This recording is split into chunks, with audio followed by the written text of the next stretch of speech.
Welcome to hell. It's the last day of August when we record this, and it's 95 outside true temperature. So that means it's about 308 heat index. I'm Brian Houston. That's Ryan Peterson, Bryan and Ryan.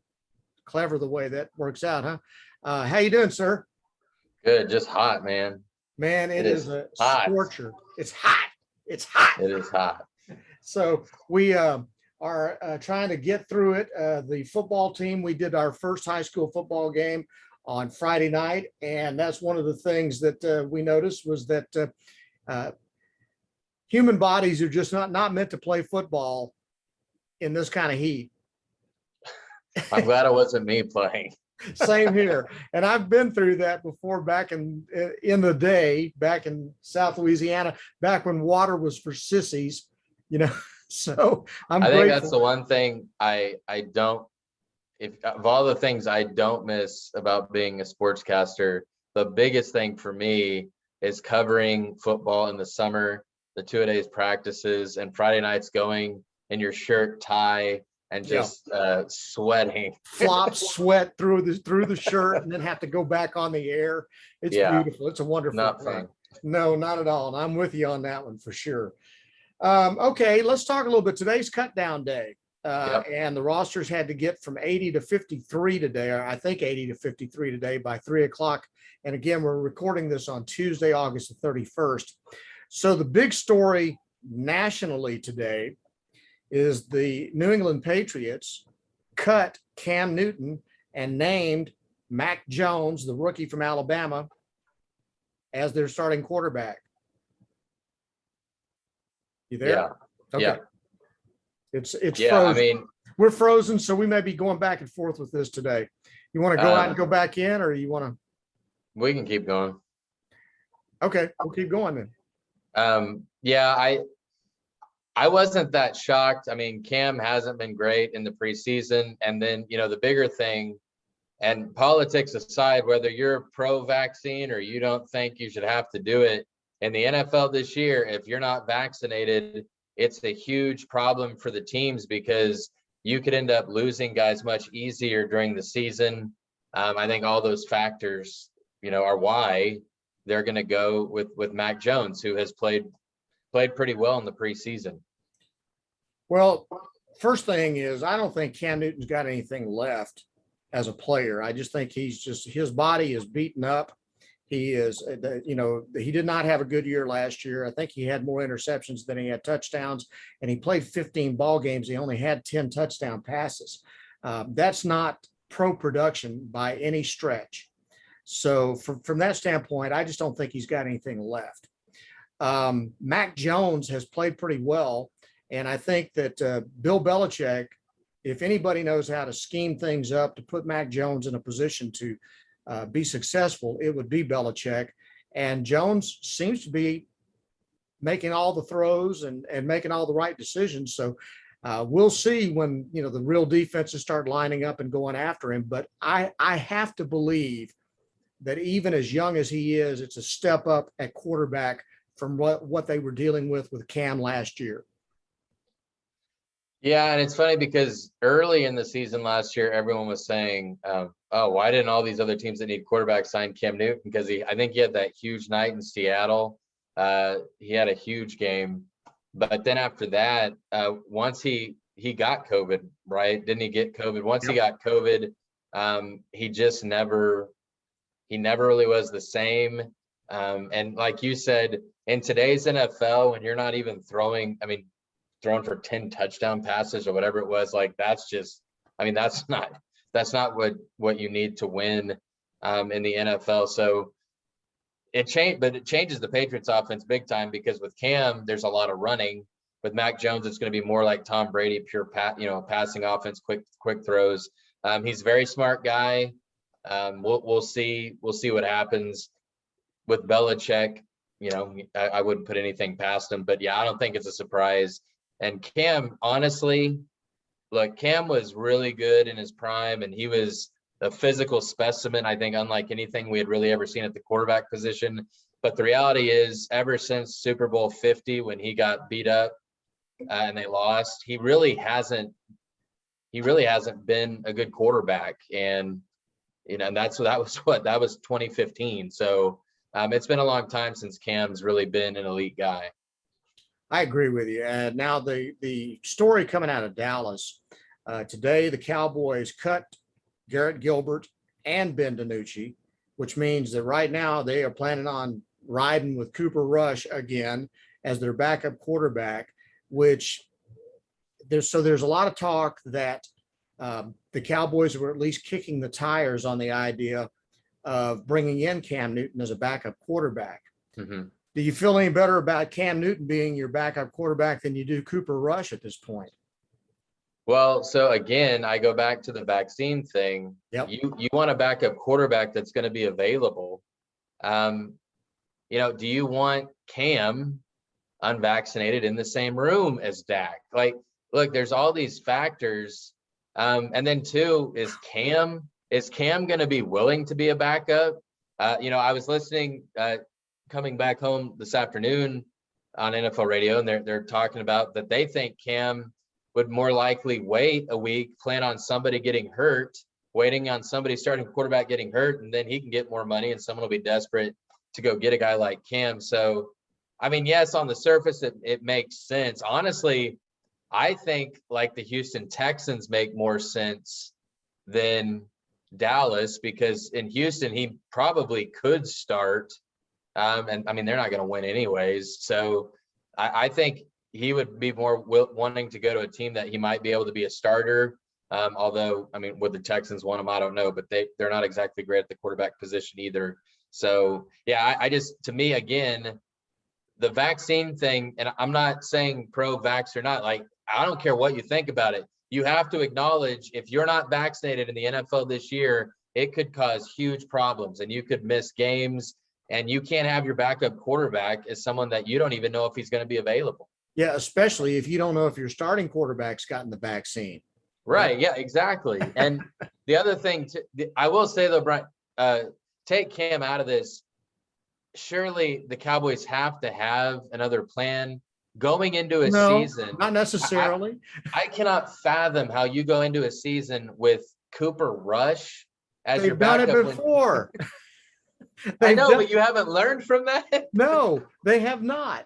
That's the thing that blows my mind. You thought that with Mike McCarthy coming in, a different voice in the room might be able to talk them into something reasonable. They did something reasonable last year when they signed Andy Dalton to a one-year deal. Okay, so do that again. Go get somebody that's at least credible.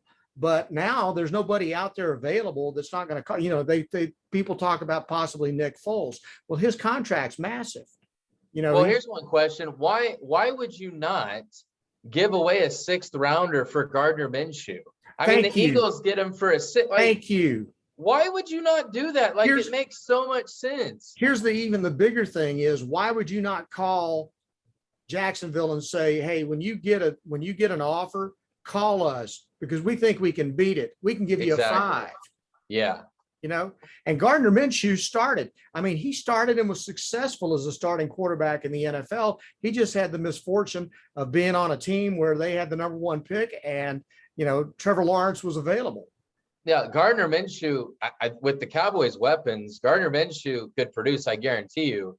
If something happened where Dak missed a couple games, or, heaven forbid he had a season-ending injury, you can still, in my opinion, win that division if the defense is a little better with Gardner Minshew. And you could have, the Eagles got him for a 6th-round pick. Like, I just don't understand. And the Cowboys, to me, needed Minshew more than the Eagles did. I don't even understand why the Eagles traded for him, because they kept Flacco and Jalen Hurts as the starter. So I don't understand. There were options out there, and you could have gotten Minshew and a guy that's been a starter and a young guy on a cheap contract, and you don't at least try. And like I would have said, we'll beat whatever offer you get. We're going to go in with Cooper Rush. I do not understand. Surely there's another plan here, but you may be right. That may be it. So, well, and the other thing about it is, now here's a scenario that you could see is, I could see get Gardner Minshew comfortable and then cut Flacco And then Right. And that's what I assumed the Eagles were going to do, but then they kept Flacco. So I was confused by that move. I just think it was because it was just so Minshew really has just gotten to the team. Doesn't And know they the could, offense. give him the playbook, let him kind of get comfortable, and then do what you got to do. Because I don't see any point in keeping Flacco and Minshew. That makes no sense from a cap standpoint, unless they've paid Flacco too much or something like that, and they take too big a cap hit. It makes no sense. The thing I want to ask you about from the Cowboy standpoint, do you think did they accomplish anything in this preseason? No, I don't think they did. And I think we saw some of these injuries in the preseason to running backs. I think my number one rule would be I'm not going to play any running backs that I'm planning on, contributing. But to me, the other positions, you need at least one game to kind of go out there and just get the feel of things. I mean, again, Dak hasn't played in so long. I don't think they got anything. To me, it was just a big waste of time. It was just praying that no one gets hurt. We didn't learn anything about this team whatsoever. And that's why I honestly have no idea. I know in my mind how good I think, for example, the offense could be and can be, but I really don't have any idea what we're going to see on opening Thursday night against Tampa Bay.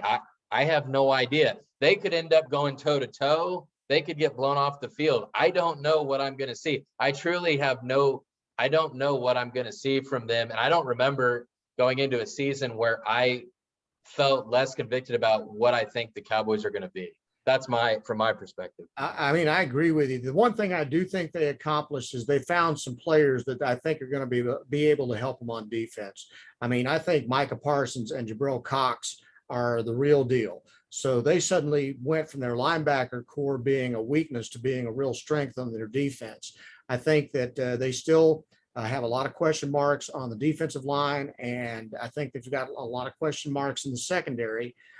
So we'll see. But I'm like you, I don't have any clue what to expect because they've never had a single offensive drive with their starters in the game where you could look at it and say, okay, they went down the field, scored, now we can sit them.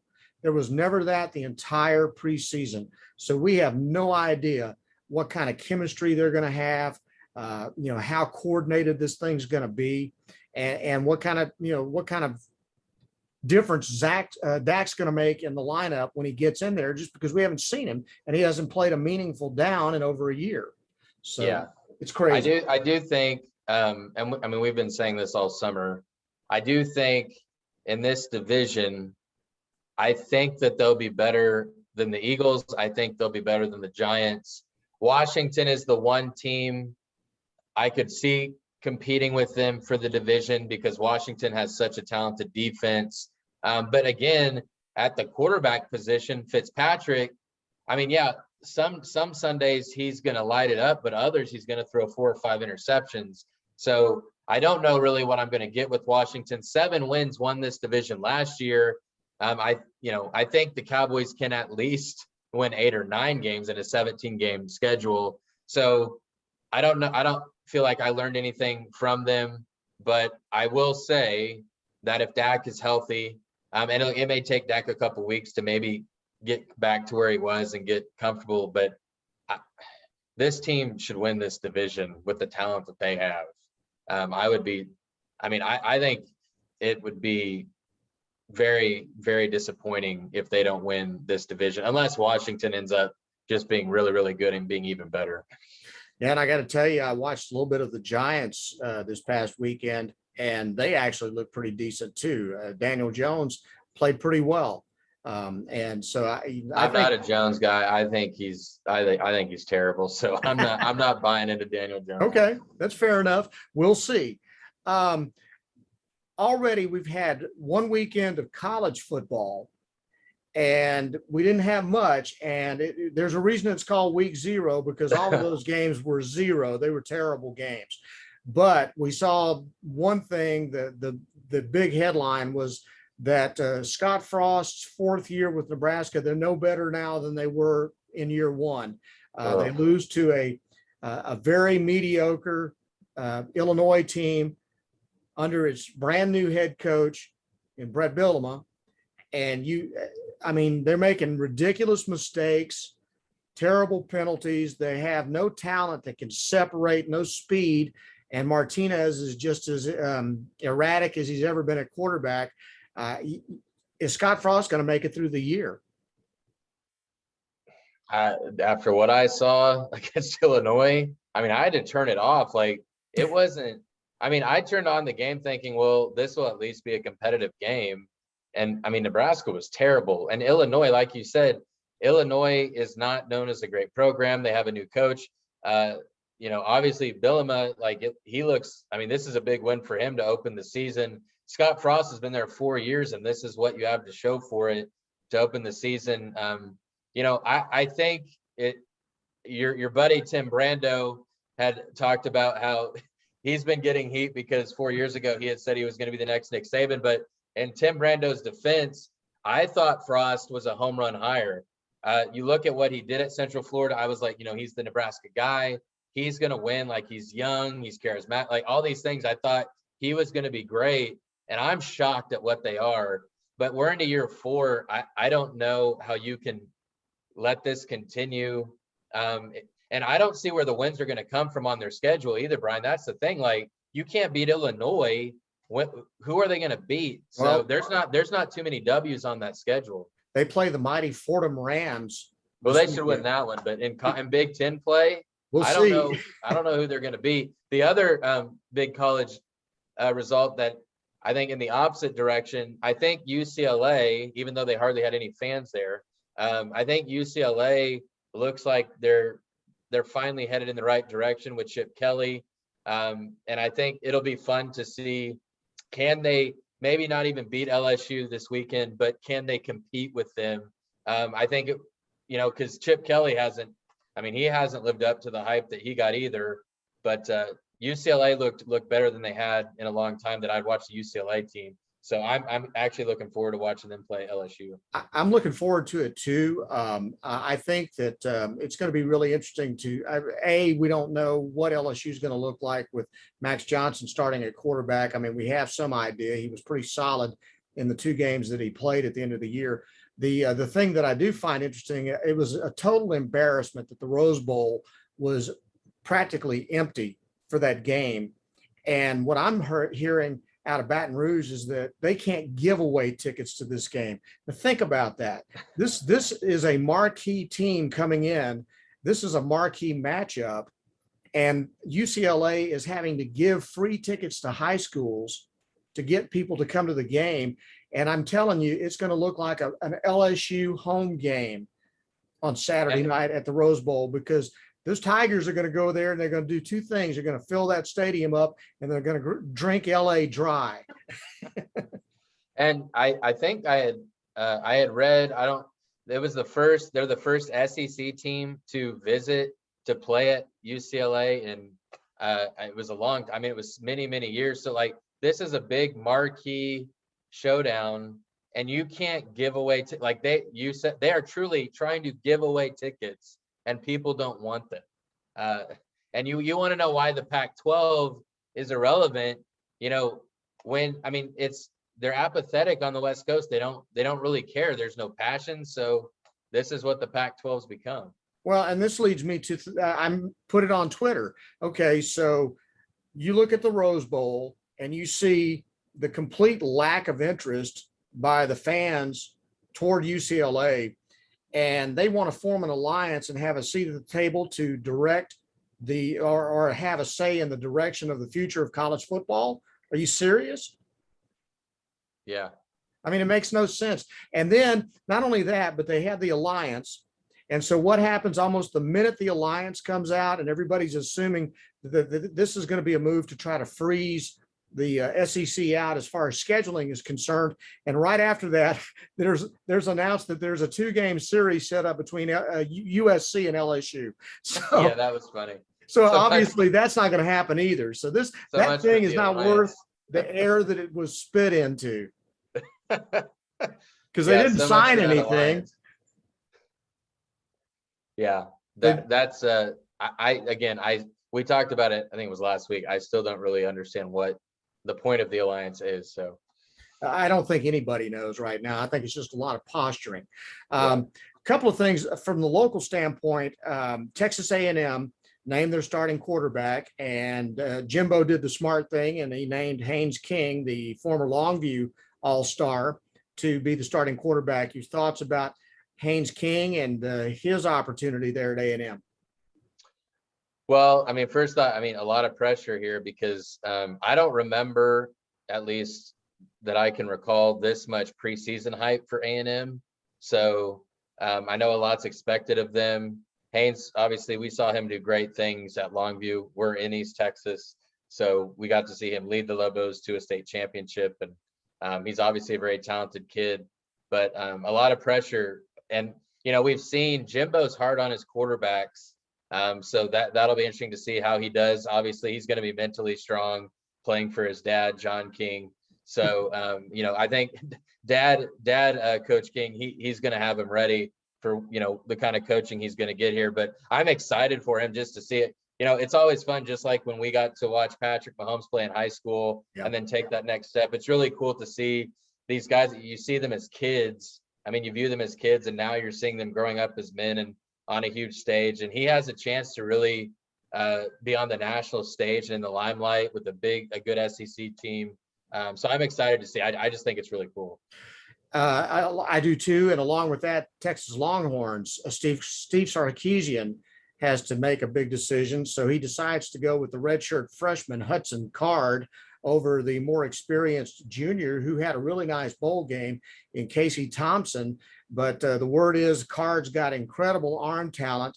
And it looks like Sarkisian's going to go in with the young kid and play for the future as they take on a highly ranked Louisiana team that last year kicked Iowa State all over the field in the opener. This is not going to be an easy ball game for Steve Sarkisian and the Texas Longhorns in Austin. Yeah, in fact, I really want to watch that game because, I think the casual fan's going to just tune in and think, well, Texas should roll. But like you said, I mean, this is a tough, good, solid, non-Power 5 school. You've got, a redshirt quarterback that doesn't have the experience. But I will say, Sarkisian, with what he's done with the quarterback position at Alabama, I'm going to trust his judgment. And obviously, if he thinks this is best for the big picture. But it will be interesting to see, will Texas maybe not be as good early because he wants them to be better late? But yeah, I'm going to trust his judgment. I haven't seen the kids at practice. I don't know what they were doing, but definitely I was a little surprised. And while I know I'm going to be watching LSU UCLA Saturday night, I'm going to have a hard time. I'm going to be recording the other game, and that's going to be Georgia and Clemson playing. And that, you talk about a great game to open a season. Yeah, I wish we had these every week of non-conference. Yeah, no. Got any thoughts on who might win it? No, I really don't. Clemson, it just seems like every year they just put in a new quarterback. I mean, we went from Deshaun Watson to Trevor Lawrence. So I don't know. My other thing is, does the result of this game really matter? Because no, because the reality, if Georgia, well, I think it matters more to Clemson. If Georgia loses, I still think Georgia, can be alive going forward. If Clemson loses, being in the ACC, they have no shot. So, but I just wish, it is funny to me, some teams, having a big, like LSU is challenging themselves going to UCLA, Georgia taking on Clemson, but a lot of these teams don't play these marquee games and they can kind of dodge and duck. So I wish everybody had to play a game like this to really challenge themselves. Well, and it used to be that way, and then everybody started fattening up on the the cupcakes and the 1AA's and all that. And I don't know if we'll ever see that again. The last thing, hey, I think I could play quarterback for Bishop Sycamore. What do you think? Just send an email. Apparently, that's all. I send an email with a forged picture, and they'll accept it. So.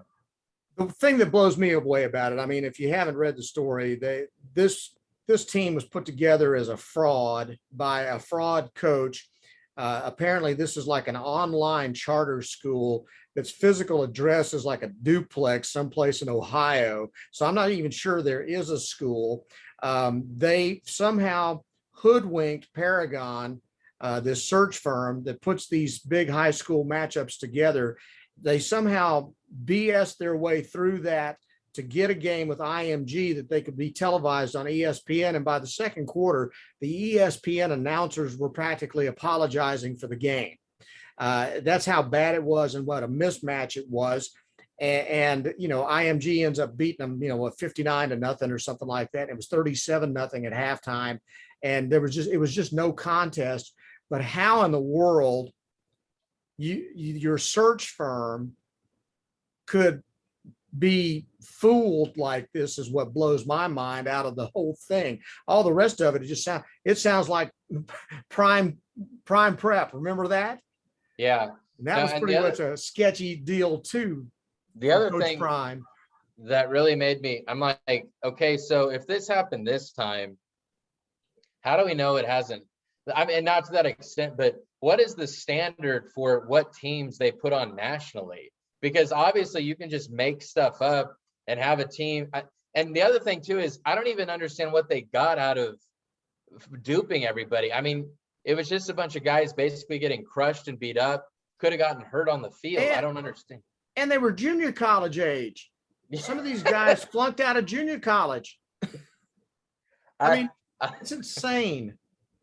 I don't know what they, and the people I felt really bad for were the ESPN announcers. Yeah. Because I had someone at work saying like, well, what, how did they not know? And I'm like, well, the announcers didn't have anything to do with it. They show up, they get their assignment, they call the game.